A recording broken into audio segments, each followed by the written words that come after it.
있으면 나가야 되는 그런 시점에 있지만은 2주간 동안 우리가 해피데이 전도 축제를 진행하느라고 복음을 제시하는 시간들을 갖느라 우리가 계속해서 새벽마다 묵상하고 또 하나님의 음성에 귀를 기울였던 본문 말씀인 열왕기 상에 있는 말씀을 좀 꼼꼼히 살펴보지 못한 아쉬움이 있습니다.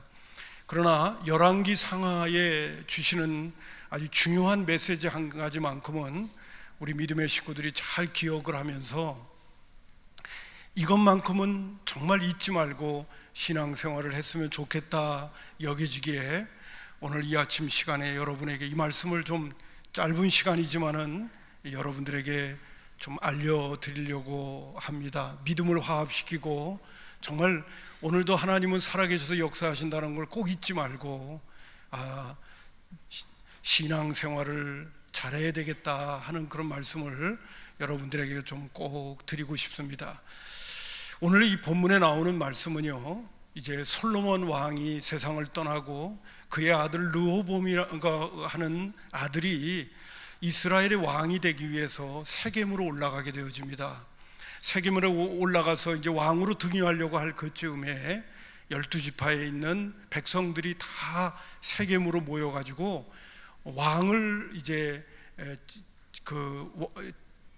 즉위시키려고 하는 그쯤에 그에게 부탁하는 메시지가 주어지게 되어져요. 그 부탁이 뭐냐면 이제 르호보암이 왕이 되어진다면 꼭 한 가지만큼은 백성들을 위해서 좀 들어주셨으면 좋겠습니다. 그게 바로 뭐냐면 솔로몬 때는 나라가 부강하기도 하고 하나님의 엄청난 축복을 받기도 했습니다마는 건축을 많이 하느라고 정말 우리들이 허리가 휘었습니다. 너무 노역이 심해서 무거운 짐을 지면서 살아갈 때가 너무나 많았습니다. 르호보암이여, 당신이 왕이 된다면 부탁하는데 우리의 멍에를 좀 가볍게 해주십시오. 그렇다면 우리가 당신을 왕으로 추대할 뿐만이 아니라 정말 당신이 왕으로 나라를 다스릴 때 어려움이 없이 우리들이 잘 받들어 드리겠습니다 하는 이야기를 하게 되는 거예요. 그러니까 르호보암이 그 이야기를 듣고 즉시 대답하지 않고 나한테 3일의 말미를 좀 달라, 잘 생각을 하고 결정을 내린 이야기를 너희들에게 해주겠다라고 르호보암이 얘기를 합니다. 3일 말미를 얻은 기간 동안에 솔로몬 왕의 신하들이었고 원로들이었던 그러한 어른들에게 묻습니다. 이스라엘 백성들이 솔로몬이 왕으로 나라를 다스릴 때 건축을 너무 많이 하느라고 노역이 심해서 무거운 짐을 지고 있는데 어떻게 했으면 좋겠습니까? 그들이 이제는 좀 멍에를 가볍게 해달라고 요청하는데 어떻게 하면 좋겠습니까? 라고 얘기했더니 원로들이 한결같이 얘기하는 거예요. 정말 솔로몬 왕이 나라를 다스릴 때 건축을 많이 하느라고 백성들의 짐이 너무 무거웠습니다. 그들의 말을 귀 기울여 주시고 그들이 원하는 대로 그렇게 내가 하겠다고 이야기를 해 주시면 참 좋겠습니다. 그러면 백성들이 왕을 정말 추앙하고 잘 받들어서 나라를 섬길 수 있도록 할 겁니다 라고 원로들이 얘기를 해주는 거예요. 그리고 그 이야기를 듣고 결정을 하고 백성들에게 얘기를 잘 했다면 정말 르호보암 왕이 왕으로서의 그 시대를 보낼 때 정말 좋았을 것 같아요. 근데 나오는 말씀 가운데 보게 되면 8절에 원로들의 이러한 옆에서의 그 간택을 잘 귀담아 듣지 않고 왕이 노인들의 자문하는 것을 버렸다고 그랬어요. 자기 앞에 놓여있는 자기와 함께 자라난 어린 사람들과 또 의논을 하게 되어집니다. 그리고 그들의 이야기를 듣게 되어지는 거예요. 그들의 이야기는 뭐냐 하면 백성들이 안일해서 그렇다, 한마디로 우리 아버지 솔로몬은 가죽 채찍으로 너희들을 다스렸지만은 나는 전갈 채찍으로 너희들을 다스릴 것이다. 솔로몬 왕의 아버지의 허리는 내 손가락 하나만도 못하다, 그만한다. 그러면서 강하게 그들에게 이야기를 해라라고 함께 자라난 어린 소년들은 그렇게 이야기를 해주게 되는 거예요. 그랬는데 이 르호보암이 원로들의 이야기를 듣질 않고 한마디로 친구들의 이야기를 듣게 되는 겁니다. 이것이 결정적인 계기가 되어져서 나라가 두 쪽으로 갈라지는 거예요. 열 지파가 여로보암이라고 하는 우두머리를 선택하고 나라 갚버리고 맙니다. 그리고 유일하게 유다와 베냐민 두 지파만이 유다 나라라고 해가지고 르호보암을 추종하게 되어져요. 그러면서 르호보암 왕 그 시대에 많은 어려움이 주어지면서, 여러분, 우리가 남북으로 갈라져 있는 우리가 이 나라에서 살고 있을 때 얼마나 늘 어려움이 있습니까? 예? 얼마든지 잘 살 수 있는 민족임에도 불구하고 남쪽과 북쪽이 갈라져 가지고 맨날 뭐 전쟁이 일어나니 마니 하면서 살아가고 있는 우리의 현실도 보고 있잖아요. 이 솔로몬의 아들 르호보암이 잘못된 결정을 내리는 이 사건 때문에 나라가 두 쪽으로 갈라지고, 그리고 어려움이 계속해서 찾아오는, 전쟁이 계속해서 이루어지고, 뿐만 아니라 애굽에 있는 시사왕이 올라와서 솔로몬 때 누렸던 그 부귀영화를 다 빼들어가 버리고 마는 그러한 불상사가 일어나게 되어지는 것을 보게 되어집니다. 근데 우리의 마음을 아프게 하는 요소가 뭐냐면요, 그게 바로 뭐냐면 솔로몬이 선택한 그 결정이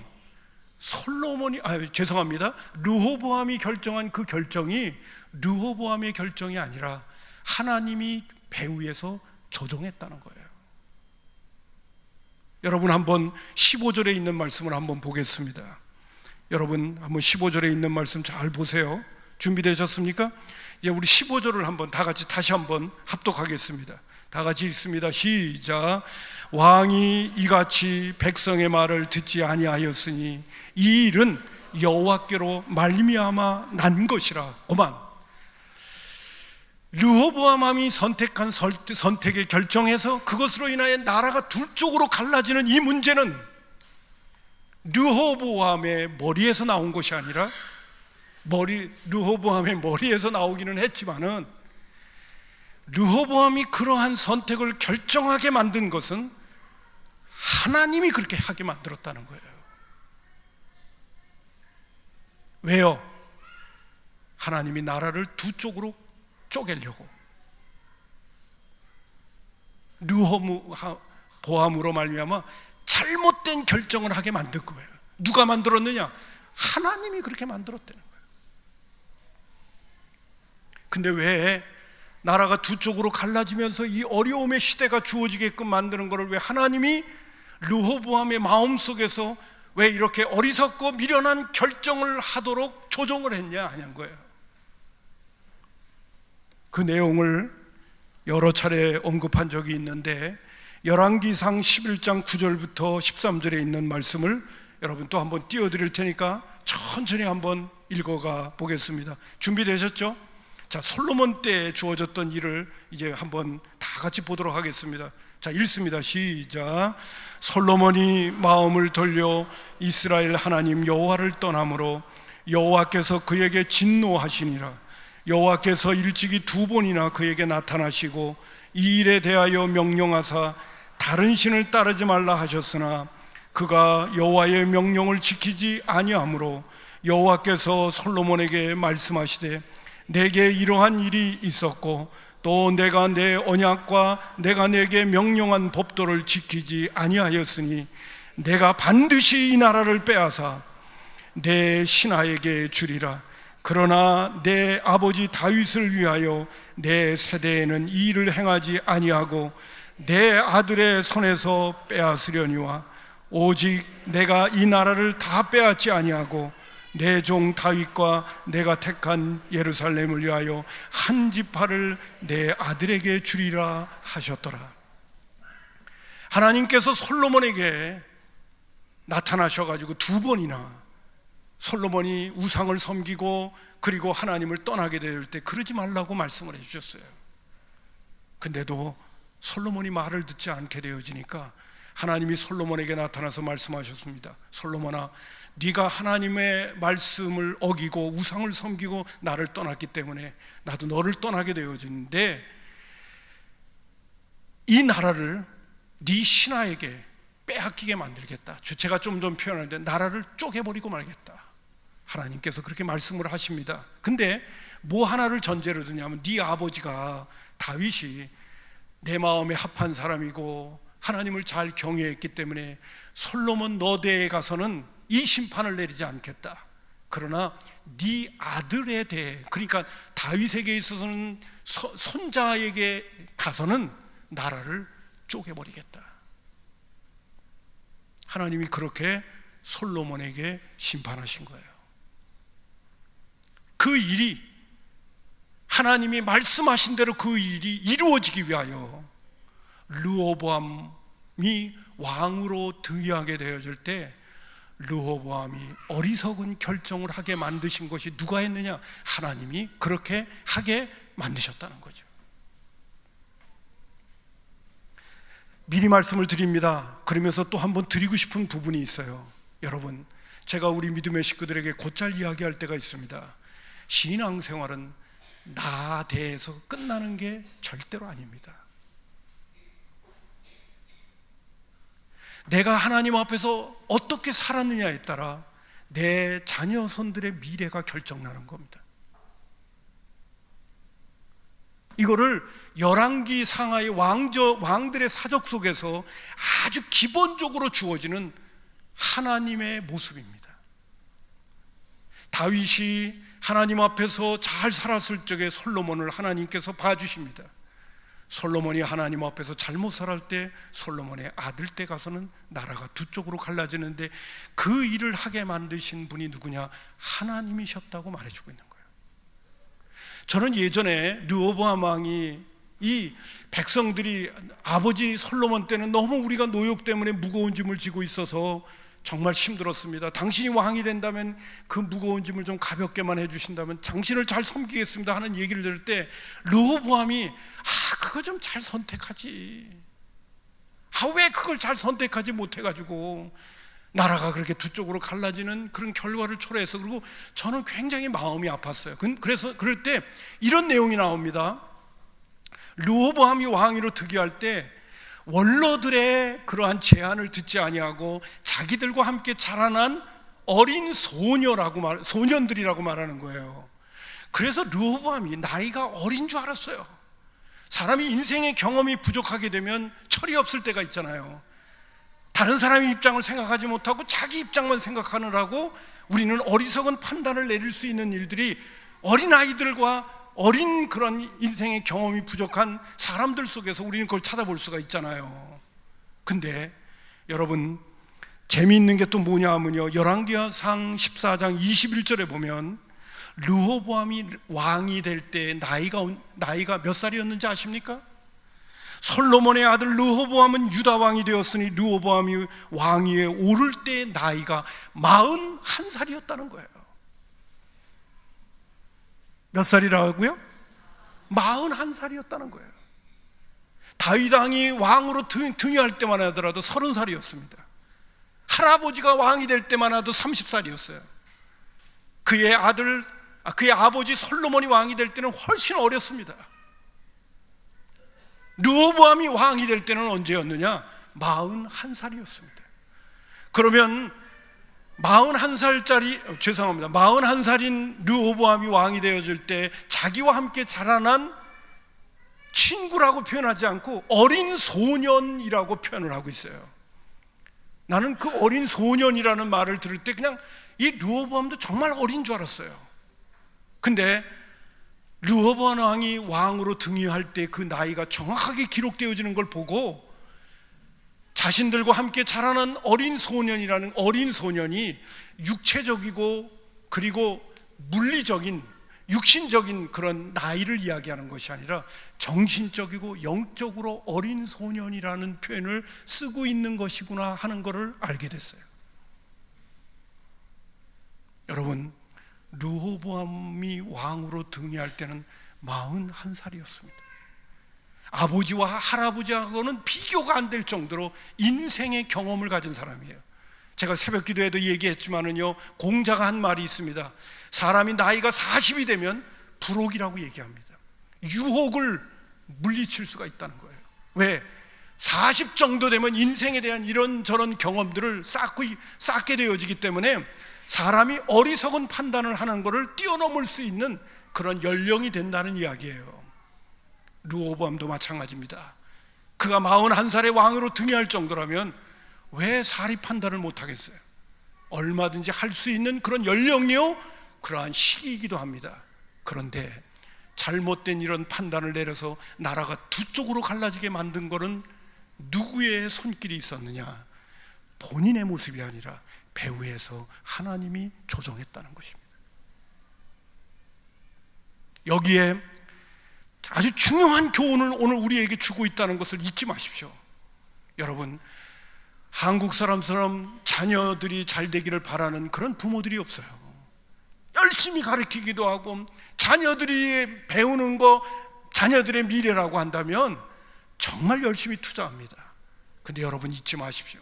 성경에 나오는 메시지를 보게 되면 부모님이 하나님 앞에 바로 서 있지 못하면 아무리 자녀들의 스펙이 좋고 자녀들이 배운 게 많고 지혜가 있고 능력이 있고 자기 나름대로 실력이 있다 하더라도 하나님이 건드리면 끝나는 거예요. 그러나 내가 내 자녀를 볼 적에도 애를 먹이고 있고 때로는 내 자녀를 볼 적에 답답한 문제가 있더라도 내가 하나님 앞에 바로 서서 어떻게 하든지 믿음을 지키며 하나님의 뜻대로 오늘도 하나님 앞에 인정받는 삶을 부모가 제대로 변함없이 하나님이 오늘도 살아계시다는 걸 믿고 하나님을 늘 의식하면서 말씀 중심의 신앙생활을 하게 되면 하나님께서 우리 자녀손들의 미래를 책임진다는 겁니다. 믿으십니까? 잘못되어져 갈 것 같아도 하나님이 도와주면 되는 거예요. 그러나 잘 될 것 같은데 보는데 하나님께서 그 부모의 신앙과 부모의 삶을 볼 적에 안 되겠다고 생각하면 자녀들의 결정을 하나님이 조정해버리고 마는 거예요. 오늘도 여러분, 우리가 우리의 인생을 살아가는 데 있어서 나 한 번의 잘못된 결정이 내 인생 전체를 영향력을 미치고 있는 것을 여러분은 경험하고 있잖아요. 여러분, 저는 오늘 여러분에게 드리고 싶은 메시지는 이거예요. 자녀 손들에 대해서 걱정하고 있습니다. 그러나 내가 하나님 앞에서 오늘도 바로 서서 믿음 생활을 잘하면, 그리고 늘 기도에 깨어 있으면 하나님께서 자녀 손들의 미래를 책임져 주실 줄로 믿습니다. 걱정하지 말라는 거예요. 그러나 문제는 뭐냐? 내가 지금 하나님 앞에서 바르게 신앙생활을 하고 있지 못하면 아무리 자녀가 지금 잘 되는 인생을 살아가고 있는 것처럼 보일지 몰라도 거기에는 죄송한 표현입니다마는 걱정거리가 될 수밖에 없다는 거예요. 그러나 힘들고 어려워도 오늘도 제대로 믿음을 쫓아 살게 되어지면 하나님 앞에 늘 하나님을 의식하면서 하나님 도와주세요. 나 자신뿐만 아니라 내 자녀 손의 미래도 하나님 도와주세요. 하나님이 책임져 주세요. 하나님, 내가 하나님의 뜻대로 잘 살겠습니다. 하나님의 축복의 통로가 되도록 내가 하나님 앞에 늘 인정받으려고 하겠습니다. 반드시 자녀손들의 미래를 하나님 보장해 주세요. 여러분, 그 열왕기 상하에 있는 말씀 가운데 보면요, 유다 지파의 왕들이 쫙 이제 언급됩니다. 다윗의 후손들이 언급되어질 적에 그 아들들 가운데 보면, 왕들 가운데 보면 잘못된 신앙생활을 하는 모습을 여러 차례도 봐요. 근데 그럴 때마다 하나님이 뭐라고 하냐면 아예 끝장을 내야 되는데 다윗의 등불을 보신다 그러면서 봐주는 거예요. 그런 내용들이 곧잘 나와요.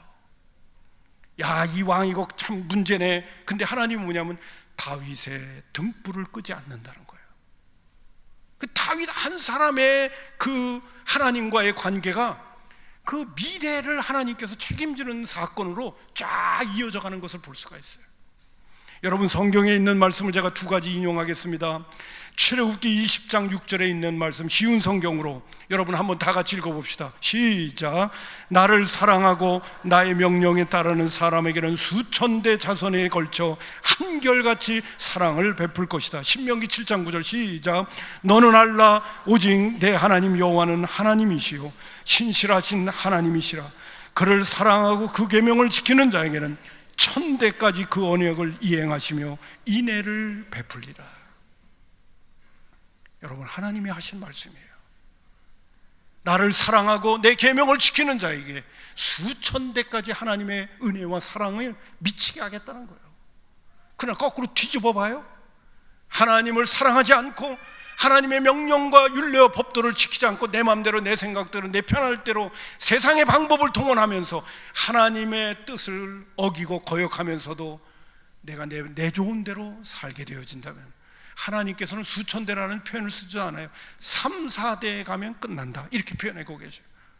하나님이 심판을 내리면요 3, 4대 그 이상까지 가지 않아요. 그때 가면 그냥 끝나버리고 만다 하는 그런 내용이 성경에는 기록되어져 있는 것을 봅니다. 내가 여러분에게 협박하려고 하는 게 아니에요. 여러분, 정말 성경 말씀을 믿으십니까? 오늘도 하나님이 시퍼렇게 살아계시다는 것을 믿으십니까?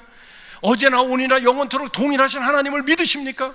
아브라함의 하나님이요 이삭의 하나님이요, 나는 아브라함의 하나님이요 이삭의 하나님이요 야곱의 하나님이다, 살아계셔서 오늘도 역사하시는 하나님이다 라는 그 하나님을 믿으십니까? 그렇다면 오늘 나는 하나님 앞에 바로 서야 됩니다. 다윗이 하나님 앞에 바로 설 때 솔로몬이 복을 받습니다. 솔로몬이 그 부귀영화, 어마어마한 부귀영화를 다 누리는 시대를 살았음에도 불구하고 하나님 앞에 그 말년에 잘못 살았을 때 아들대에 가서는 그 부귀영화를 다 빼앗깁니다. 어떻습니까? 어떤 삶이 진정한 지혜로운 삶입니까? 어떤 삶이 정말 하나님의 축복과 하나님의 은혜의 삶입니까? 성경은 우리에게 오늘도 말해주고 있습니다. 여호와를 경외하는 것이 지식의 근본이다. 여호와를 경외하는 것이 지혜의 근본이다. 여러분, 하나님을 잘 경외하는 것이, 그것이 진정한 축복의 길이라는 것을 잊지 마시고요. 뿐만 아니라 하나님 앞에 인정받고 하나님이 책임져 주시는 내 인생뿐만 아니라 자녀손들의 미래가 되게 만드는 것이, 그것이 최고의 복이라는 사실을 우리 모두가 잊지 마시고요. 오늘도 하나님 살아계심을 정말 신뢰하면서 믿음의 길을 잘 걸어가는 권속들 꼭 되기를 주님의 이름으로 축복합니다. 기도하겠습니다. 고마우신 아버지 하나님,